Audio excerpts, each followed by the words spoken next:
Welcome to the Too Fast Podcast. Today, we'll be giving you an interview with Mr. Samuel C. Hunter Sr. from 1973. Mr. Hunter is a Tuskegee University graduate and studied under George Washington Carver and Booker T. Washington.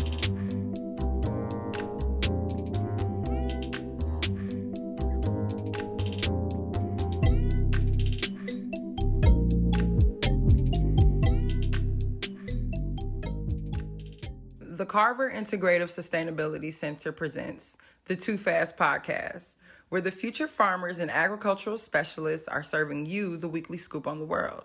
And I'm your host, Kando, the Farm Plug. Now, we know the average person may not necessarily be interested in academic or industry experiences of sustainability. But on this show, we're connecting with students of life through social, political, and financial awareness as they're becoming future federal employees, entrepreneurs, as well as activists and policy experts and advocates of our time. So let's dig in. This podcast is brought to you by Tuskegee University's College of Agriculture, Environment, and Nutrition Sciences, Tuskegee University Cooperative Extension Program, and Anchor FM. We're currently available on many platforms, including Apple Podcasts, Breaker Audio, Google Podcasts, Pocket Casts, Spotify, and Radio Public.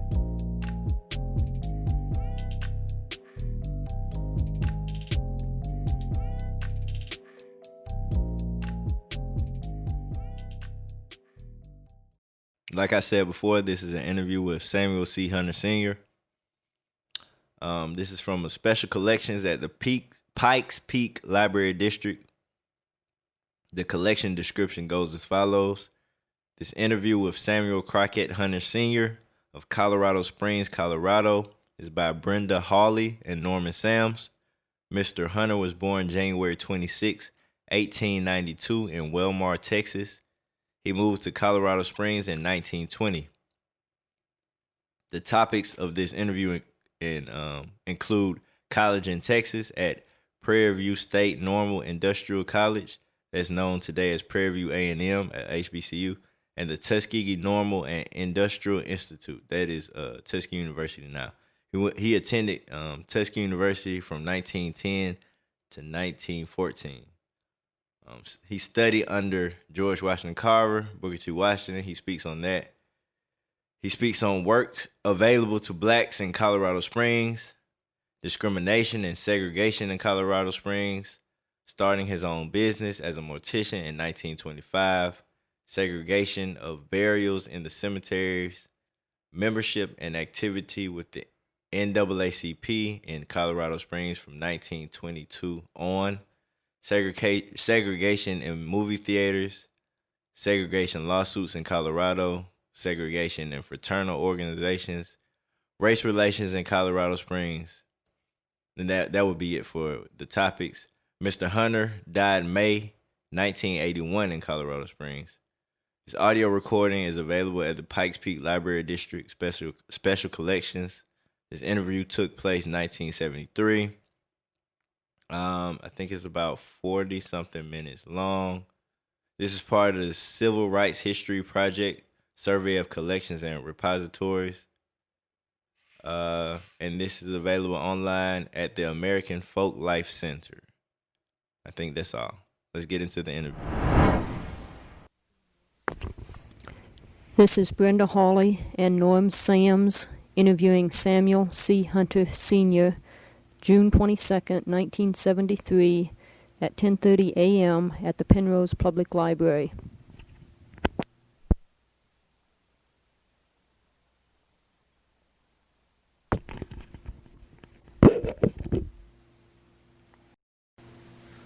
Where were you born, Mr. Hunter? I was born in Texas. Mm-hmm. And whereabouts in Texas? Weimar, W-I-M-A-R, Weimar, Texas, a little German town down south of San Antonio. Hmm? When were you born? I was born January the 26th, 1892. What did your father do? My father was a farmer. He had a large family, 12 children. Never was a tenant farmer. He owned his own farm. and accumulated about 400 acres of farmland in southwest Texas, and reared the whole family right on that one spot. There were 6 boys and 6 girls, but only 10 adults. 2 died in infancy. You went on to college. Wouldn't that have been sort of a rarity for a son of a farmer? Well, in Texas? it was in those days, not so much a rarity as it was for those who were in a position to send their children to college. There was a state normal industrial school supported by the state that quite a number of the farm children throughout the southwest part of the state attended school there. A lot of them were farmers' children. And of course it was accredited school. They didn't give degrees at that time, but they gave what you would say first grade certificates, which would permit you to teach anywhere in the state. Mm-hmm.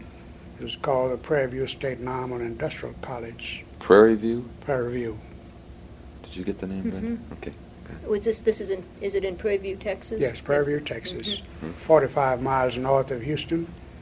And it was, I should say, on the same order as the Texas A&M College. Mm-hmm. They were both state supported. Mm-hmm. And they had one for whites, of course, and one for colored. Mm-hmm.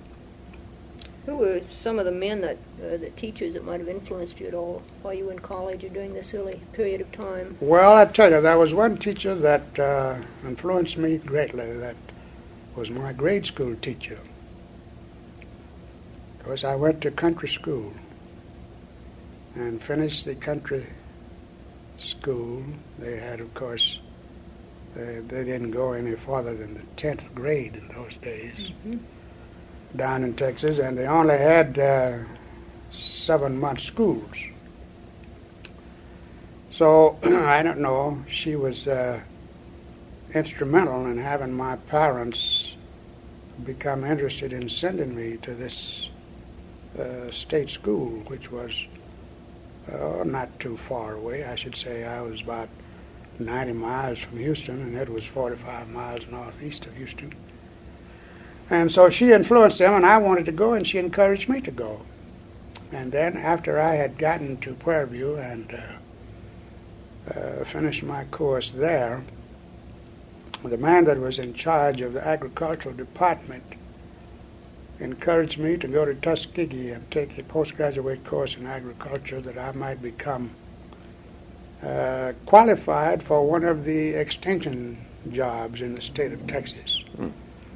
At that time, they had what was known as the Smith Hughes Fund that was created by the government to pay Negro extension workers to visit the farmers and give instructions as to diversification of their crops and how to rotate their crops and so on like that. Mm-hmm. So I went to Tuskegee and came out of there in 1914. Then I came back to Texas and went back to East Texas and got a position with one of the secondary schools in East Texas. Excuse me.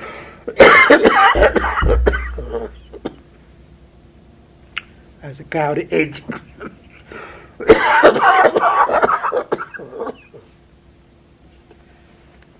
And then I worked there for several years, married. My wife taught in the school, and I went.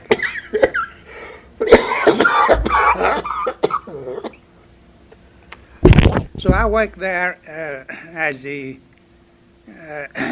county agent and taught agriculture in the secondary school. That was back in 1918 and 1919. And then when I left there, I came to Colorado. Now, at Tuskegee, didn't you study under some famous blacks there? Yes, I studied under George Washington Carver. At my time, he was living. Booker T. Washington was living. He died after I left there. And several very prominent people who worked there on the faculty. I'd imagine these people had quite an impression on you yes, then. especially Dr. Carver. Dr. Carver was such a quiet, unassuming man. You wouldn't think that he was anything like he was so far as genius is concerned. And I was very much impressed with him. I wasn't in his class, but I was in his lectures. That is, I was one of the students who would go to his lectures, but I was never in his actual class. So you say you came here. Was this on a vacation trip, or when Well, did you I first see tell the you, mountains? I came here. My wife and myself were working out in East Texas. And she had a godmother here who was visiting here, and we were going to California. And so she kept insisting on her stopping here. I had wanted to leave Texas for various reasons. And I was going to California to actually look for a better life. And really I was getting away from the extreme prejudice in the section where I lived. I had one kid, and I had been subjected to prejudice for a number of years myself. I knew what it meant, and there's nothing I could do about it, or else be subject to violence or something like that. So I said, I'm going to seek a new location and start another vocation, or maybe. And we just picked up. I had saved a little money. At that time, $1,200-$1,400 was pretty good money for an individual to have in cash, you know. So I had a little cash, and we had saved up a little money, and we came to Colorado. And in reality, I liked it here. Upon coming to Colorado Springs, I said, well, instead of going to California, let's just stay here for a while and see how we like it. I didn't find anything I could do here. So I said, well, I'm going to get some kind of a job to make expenses. So I went down to one of the department stores. At that time, it was Kaufman's, the original Kaufman's. Kaufman and Livermore owned and operated the store. And by the way, I just saw where Dick Livermore died the other day. He was, the other Kaufman and Livermore were brother-in-laws. And so I got a job there as porter in the store, just a matter of doing something to keep from loafing around. Because at that time, it wasn't very much work here for my people to do. Let me ask this. Did you try to get a teaching job here in town? No, I didn't even try, because there were no teachers among my group here at that time. Not one, not the first one. And this town I found was just about as prejudiced as the place where I left from in Texas. Any idea when they might have? Any idea when they might have hired the first black teacher here? Well, as I recall now, it was. Now let's see, who was the first black? It hasn't been too many years ago. I do remember when they first hired the black, but I can't give the exact date now. Do you think it would have been after the Second World War? Oh, yes, it was after the Second really? World War. About the 60s? Yeah, possibly in the early 60s. Somewhere in the early 60s. They had them in Denver a long time before we got them here in Colorado Springs. You mentioned that Colorado Springs was also prejudiced. Was there any difference between the discrimination? Yes, quite a bit of difference between the discrimination. The difference here was, of course, you could assert your manhood here and not be afraid of it, see. The only thing you found here, that at that time there were discriminations in the theaters and in the restaurants and places like that when I came here. But prior to that, when I came first, there were not too many of our people here. I think the census gave us about 900 and something blacks here at that time. And you didn't have too much, you didn't have no trouble like you have now, no violence, no crimes among our group. It was something rare to hear of a crime among the blacks in those days, in the earlier days when I came here. And of course, as the city grew, population came in, transits and so forth, we began to increase in population. But the greatest increase among us, so far as blacks were concerned, started when the construction of Camp Carson at that time begun. When they began building the camp, then Colorado Springs began to boom. But prior to that time, there were vacancies over town, so far as residents concerned, stores downtown. And as you know, Colorado Springs back in the earlier days like that was strictly a tourist town. And they depended largely on the tourist trade for a certain amount of revenue during the 3-month period that the people came here. And it had been segregated that the local people were taking advantage of the tourists and gouging them. And actually, prior to the camp construction here, Colorado Springs was almost a ghost town. Did this influx of blacks into the city tend to upset the white population at all? Not so much, I don't think, because they didn't come too fast. It was a gradual increase. And the biggest increase, of course, among the blacks at that time was when the first cadre of soldiers came here, and they brought their families. And then that began to have the whites to take notice and say that we are being crowded out by the blacks. And in various sections of the town, you couldn't even get a house to rent for the, What section of town did the blacks tend to move into? Well, I tell you, they kind of moved all over town where they could get a place to stay. It wasn't always, at that time, they were very segregated in the housing situation. You couldn't buy only in certain areas. That is, they would only show you property in certain areas. And mostly in the more run-down section of the city, that they would, the real estate, we had no colored real estate man here then, and that they would show you property for sale. I was very fortunate in a way. I don't know how it happened, but my first piece of property that I bought was down on South Weber when I came here. And it was in a very good location so far as the neighborhood was concerned, because there were only 2 colored families in the block. And I bought in that section through one of the fellow that I met during the days that I used to cater. That is, when I first came here, I did some catering. And we served the various clubs, a group of we fellows. I had a group of men who would go in, say, like to the Elks Club, the Acacia Hotel, or wherever the Rotary or the Kiwanis or the Lions Club met. We would go there and serve that lunch. If it's on Tuesday, maybe 5 or 6 men would go there and serve that lunch, and then we didn't have no regular job. We had regular jobs, but they would just come at that lunch hour and serve the meal and then leave. Well, I met this fellow.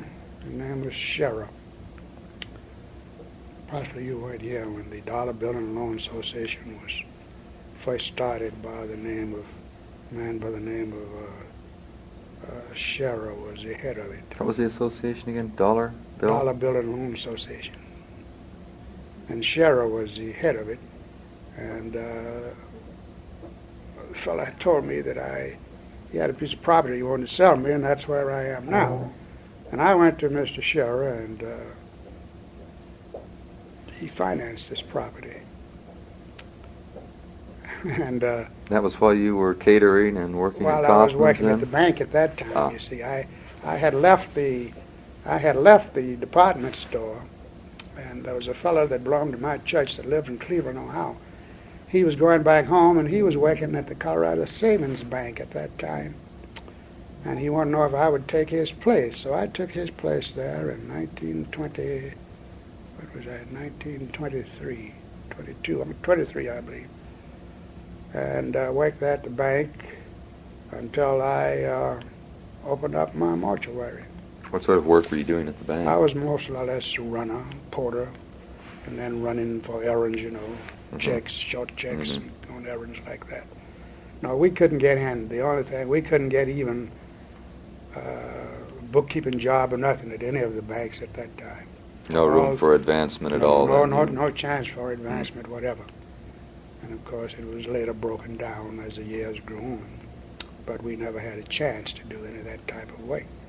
Well, I was just as well qualified as the men who were actually operating the bookkeeping machines, but they wouldn't stand for advancement among our people in those days.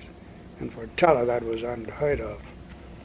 How did you tend to feel about this now? It was probably a better situation than it was in the South. Oh, yeah. But at the same time, did you say prey? Did it prey on your mind constantly? Well, I thought of it more or less after my children were born and as they were coming up. I don't say that they wouldn't have succeeded in the South, because the most successful black men and women I know of this day and time were born and reared in the South and got their start in the South. Mm-hmm. But I was just, I don't know, I just kind of felt something that I said, well, now I don't want my children subjected to the same things that I've been subjected to. Mm-hmm. They don't have no voice, and they can't go here, they can't do that. So I think I'll go to a location maybe where there's more freedom. And as the years grew by, I'm kind of happy that I did leave, because my change has meant more or less, I should say, for me, very successful life. Hmm? I think there's an interesting story about how you got into undertaking, isn't there? Yes, it's very interesting. I was working at the bank at the time, and there was a colored fellow that was an usher in my church. I wasn't an usher, but we belonged to the same church. And he was going on a vacation. And he told me to take care of his job at the undertaking establishment until he got back. That was up to the law mortuary. And what he did, he went in the evening and actually doing the janitorial work, kind of cleaning up the building. And so I told him I would. So there was a fellow there that had been a serviceman, and he thought it was rather unusual that I wasn't afraid of dead people. And I'd go in and watch him he was taking his mortuary science training there. And I'd watch him, and he encouraged me to study the funeral business. I said, oh, well, he said, now, there's no colored people, no colored undertaking here. And there's not many colored deaths here, but it wouldn't hurt you to learn it. So what happened, he was taking a correspondence course. And I was qualified educationally. At that time, they only required you to have a high school education and 2 years apprentice work before you could pass the state board to get your license. That was back in 1922. And so I said, oh, well, I'm not afraid of dead people. It's all right with me. So as he would send his papers in to be graded, he would give me that examination, and he would grade my papers, see? So I didn't have to go to any embalming school. Mm-hmm. I just substituted his papers and studied them. And when he would grade my papers, they were okay with him. So finally, after about a year and a half, almost 2 years, I went up to take the state board. Sure enough, I passed the board. That was in 1923. But prior to that time, I didn't have any money to go in business with, and I didn't go in business until 1925. At that time, I was still working at the law mortuary, and of course, I'll always give credit to Russ Law at the law mortuary for giving me great assistance in starting my business. And after I got started, it was kind of slow because we didn't have too many colored deaths. And then the business was divided among a couple of the white morticians here then. And I finally broke into it and made it succeed. Do you remember if there were any undertakers here in town who refused to do business with blacks? Any white undertakers who refused to do business with blacks? Well, I think most of them refused if it came to where they had to do it at one time. Now, when I came here, there was one undertaker who did all of the black work. That was Fairley. Fairley was the one that handled all of the black cases. After Fairley sold out, they didn't have anybody, and it was distributed between, let's see, who else did the other part of it then? I think all of them did just a little bit, but none of them was anxious for it. Mm-hmm. Because when I first went into business, several undertakers, white undertakers, were called on cases, and they would refer them to me. Hmm. What about, excuse me. Were there any other blacks in business at the time you were going in business in Colorado Springs? Were there any About the others? only business we had and among the blacks here then was the barber shops, one restaurant, and one shoe repair shop. I wanted to ask about, what about black burials? Burials for blacks. Was this segregated? Yes. In the cemetery, you mean? Mhm, Yes, it mhm. was very segregated. They had a superintendent out there then that wouldn't sell you a plot unless it was in a segregated section. This was Evergreen. Evergreen. Mhm. I had one case, black fellow who died here, but he was working in the family of a white family here. They owned their own plot, and they gave a space in their plot to bury him. And you know, that superintendent tried to block that, keep this family from burying him in their own lot. Old man Glacken was his name, but This was the white? Yes, This he was was the a white gentleman? white Mhm. superintendent. Oh, that was the superintendent. Superintendent of the Glacken. cemetery. Mhm, mhm, I see. And then finally I went to the city, and I said, well, now this thing's gotten to the place where the segregation is so strong until I'm going to bring the thing to a head. So you can't segregate burial here in the city, and we're taxpayers and all.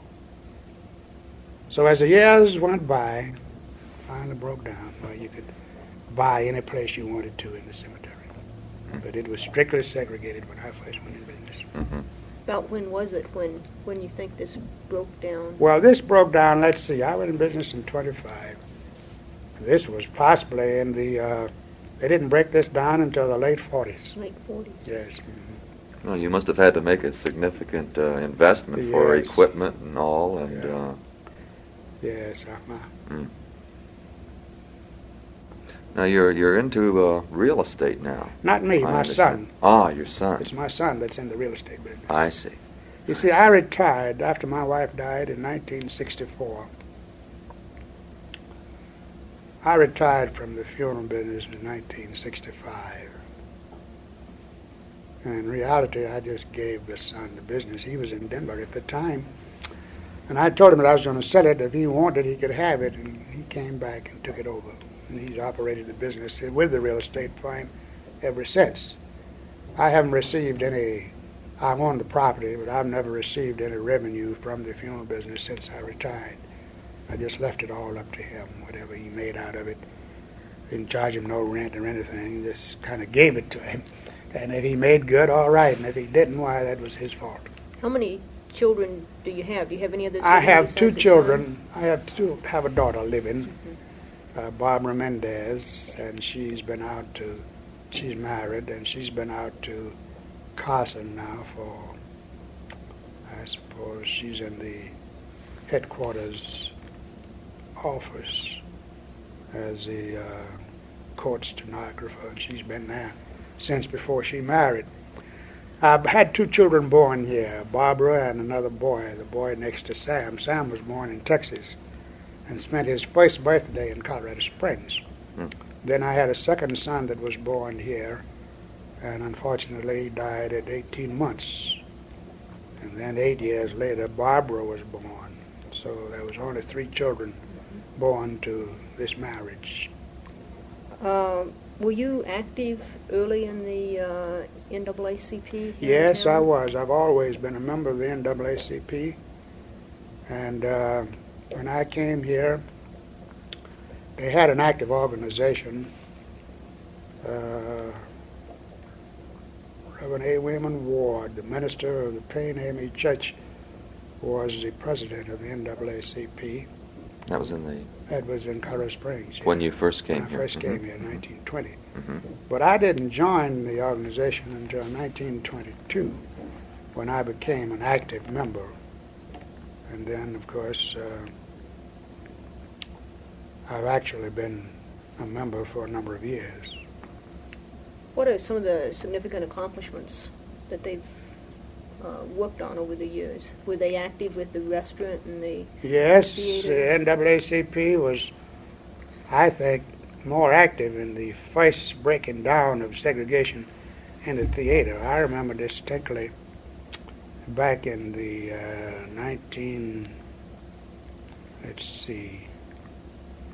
at that time it was called the Chiefs Theater. I remember I had some friends here from Chicago, he and his wife. We went to the theater one afternoon, one evening at least. And at that time they had a certain section in the balcony that they would sit all of the blacks, you know. If the usher got to you before you got a seat, he would usher you right into this one section. So this couple, my wife and myself, went to the theater, and we sat in the center aisle about halfway down. And the usher came and told me that I have to move. I said, move for what? He said, well, we have a section for you over here. So I just frankly told him, I said, well, if you want me to move, or want us to move, you'll have to pick us up and take us over there. So he didn't pester us anymore, and he didn't bother us, and so I didn't go. Why did you sit down in that center section? Well, Why did you decide to do that? I had never been in that section up there, you know. They had never. I didn't go to many theaters, but wasn't nothing else to do, so I took this couple just for evening out. You weren't really trying to provoke Oh anyone. no, I didn't even. I had never been there to do anything, so I just happened to go, and wasn't nobody there to usher me, so we went right on down, sat there. Not knowingly, had I not been, had an usher been there, and he might have just ushered me right on, I wasn't thinking maybe he was putting me in a segregated section. So I went down in the center aisle and sat there, and we stayed there until the pitch was over. Now, as I remember, the first incident happened at the theater.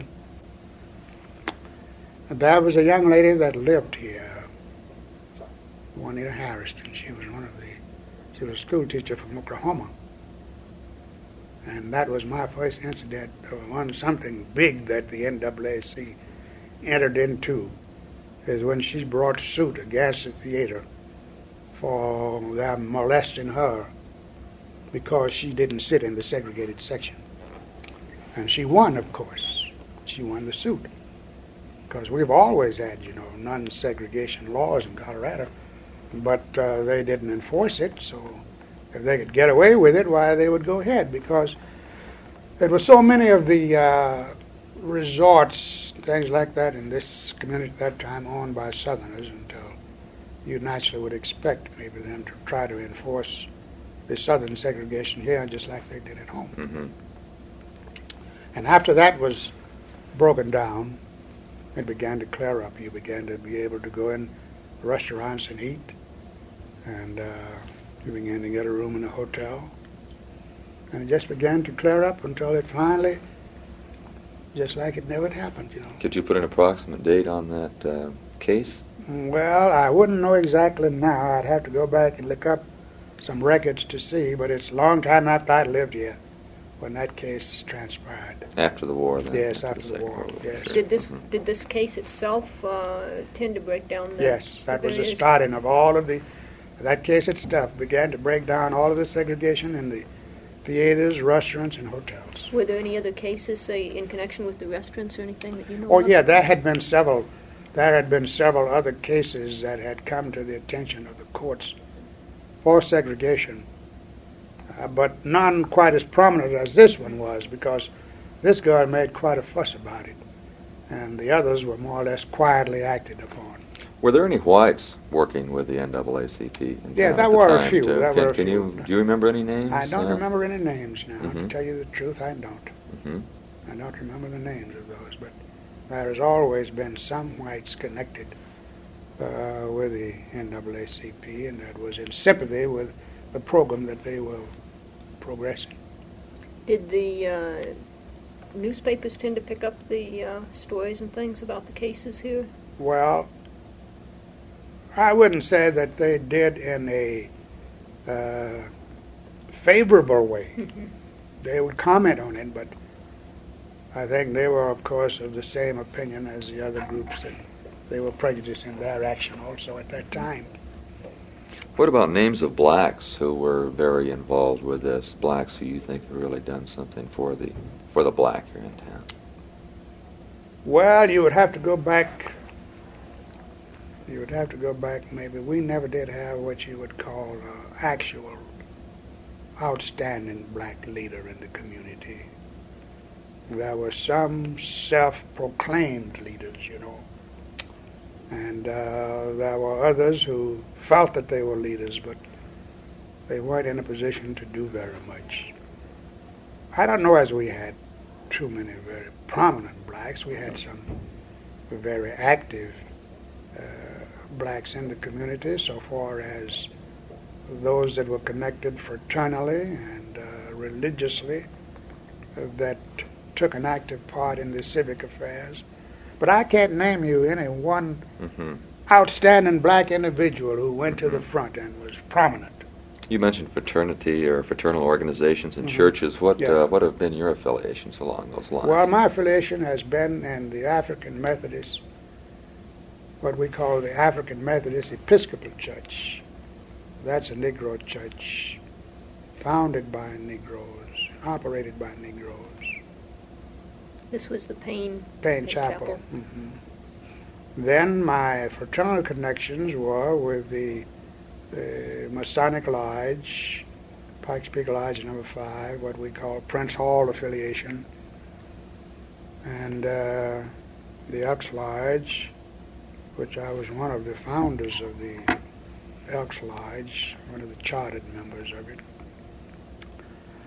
And then we've had some very good men to be active in those organizations and in the church work that I've been associated with. Good men, but I wouldn't say that they were outstanding, prominent leaders. They were just possibly good Christian men. Did the churches, in many places it seemed like the ministers were among the leaders for the blacks in the area. Did the churches here, were the ministers, the black ministers more or less? Some would take a stand and some wouldn't.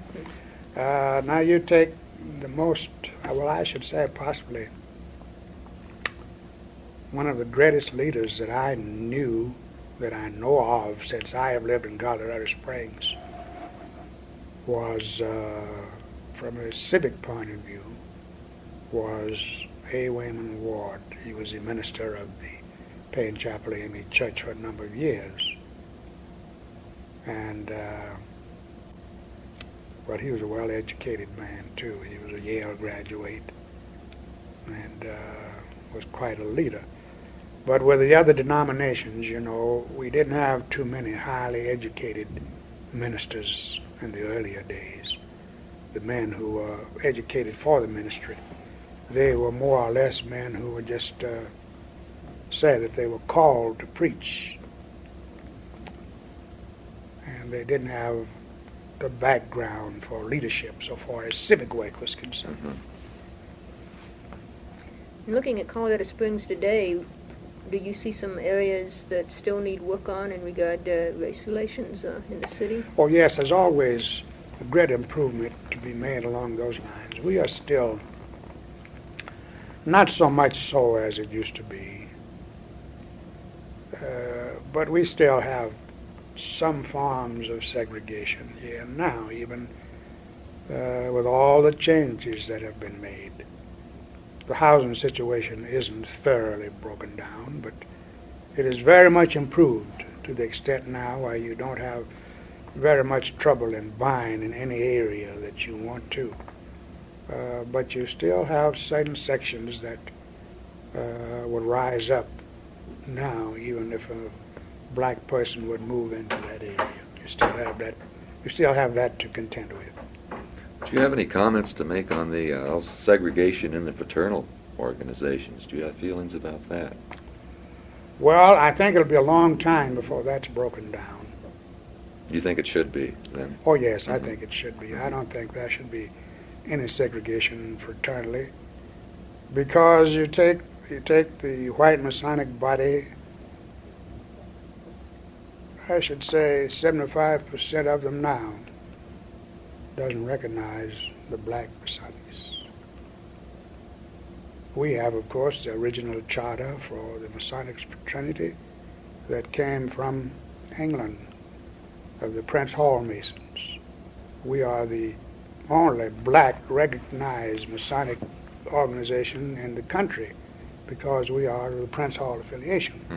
You have other what we might call the clandestine Masons, but the only real Masonic body is the Prince Hall affiliated Masons.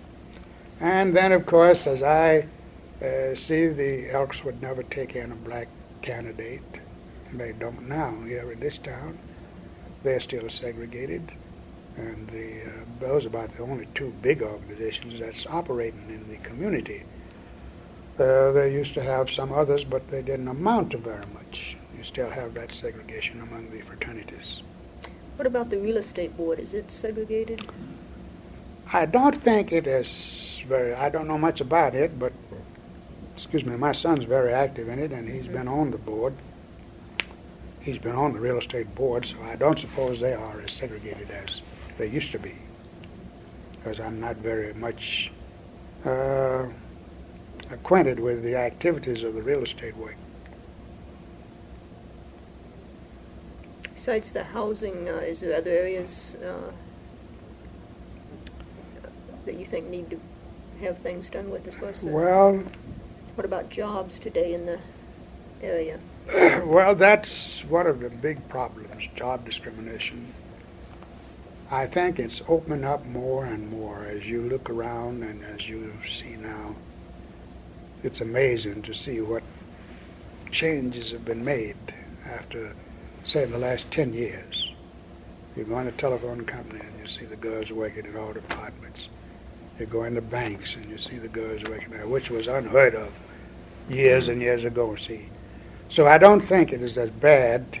There may be some grounds for improvement, but I think they've come to the place now, qualification is a big thing. If a person is found to be qualified, which I always stress to the youngsters, if you want to get ahead or you want to get a job, first thing you must do is to qualify yourself for that position that you're seeking. And if they find that you're qualified, they very seldom will turn you down nowadays. So as I say, as I look around and see the black faces in so many of the places where it was unheard of to have a black face, it's rather gratifying to see the changes that have been made up until now. Well, you're retired now. You don't have the air about you of a retired man. I imagine you keep yourself busy doing things now? Well, I tell you, I try to keep occupied in doing something. I've never been that type that if you retire, you don't have nothing to do, and the first thing you know, you wish you hadn't retired. I try to travel a little. I make 2 or 3 trips a year. I haven't fished much this year, but that's been my biggest hobby. It's been fishing. And then I love to play bridge. That's one of the big hobbies that I have also. So I always find something to do. I don't read as much as I used to because of my eyesight. I can't look too long into the light or at letters. I used to read a lot, pass the time away, but I just kind of take it easy now and got to enjoy life. Do you have plans for future trips now? Or yes, I've always wanted to go abroad, you know. I've never been abroad. I wanted to go abroad.